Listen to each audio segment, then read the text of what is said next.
Hello and welcome to EMP Power Sports and Marine, beautiful St. Mary's, Idaho. Today we're going to look over the 1973 Rickman Zundapp 125. This bike's on consignment with a longtime client and friend. We're thinking about buying this bike ourselves, but we're going to offer it up anyways to the public. Rickman was known for, the reason why they call it a Matisse, for the background, it's French for mongrel. I have another one. I have the 250 Micro Matisse, so buying the 125 kind of makes sense just to have the set. We just did a compression check on this motorcycle. It came back 120 PSI, which is really good in my opinion. The bike is an old race bike. It is beat up and hammered, as you can tell. There's scratches in the tank. There's a big dent in the tank right there. There's some scratches on the tail section, little scratches all over. Some surface rust on the chassis, which can be expected.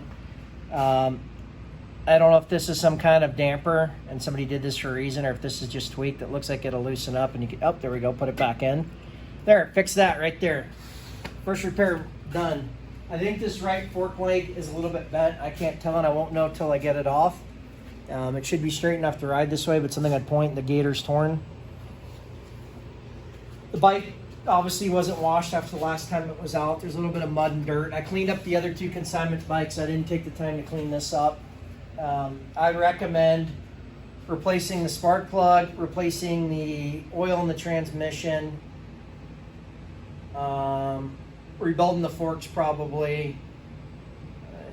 Fuel line I think is okay. It's pliable, so the fuel line's fine. You may or may not have to clean the car, but I haven't put gas in it. It looks like it's been stored dry. Overall, nice original racer. It has the original little flap down here, a lot of original stuff.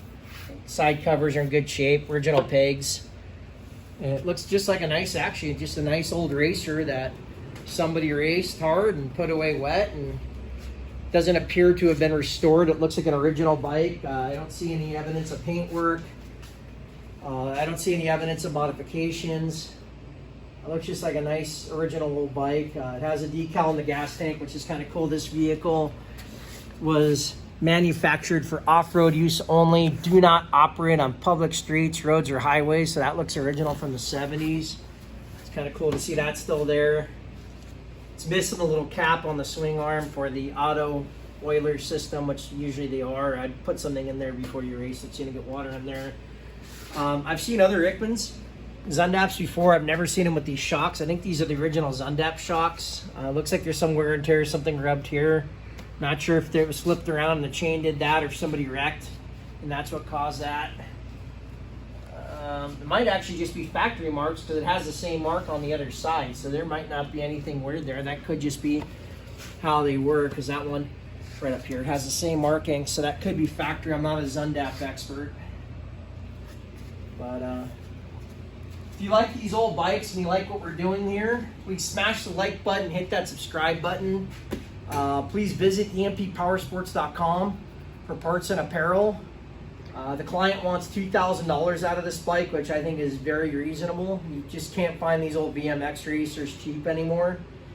And this bike is BMX legal. You could race this, and I believe it'd be a Sportsman 125. Which would be like 73, 74 Sportsman, I'm guessing. If you have any questions, feel free to reach out. Our phone number is 208-620-0769. We can get bikes shipped throughout the lower 48 for somewhere between $500 and $800 on average. This motorcycle is located at our shop in St. Mary's, Idaho. We look forward to hearing from you, and we hope to see you next time here at EMP Power Sports and Marine.